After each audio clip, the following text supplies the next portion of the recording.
El Festival Nosaltres arriba a la recta final, una primera edició d'un festival que ha volgut arriscar i apostar per la cultura en plena pandèmia i ho ha fet amb èxit. El seu últim dia l'ha tancat amb dues propostes musicals.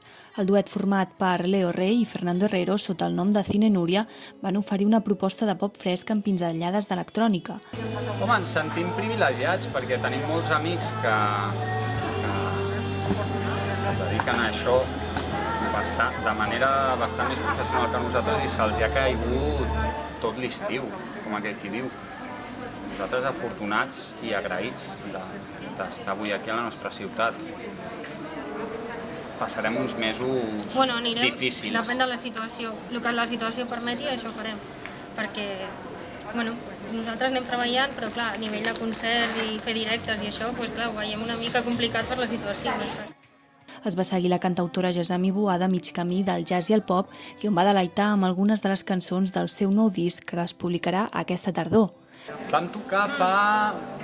Un mes i mig? O sigui, en període de Santes. Sí. Vam estar a Argentona.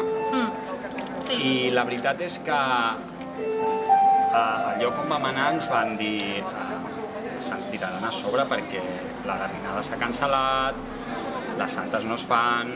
O sigui, amb aquest pànic, amb aquesta incertesa, sempre.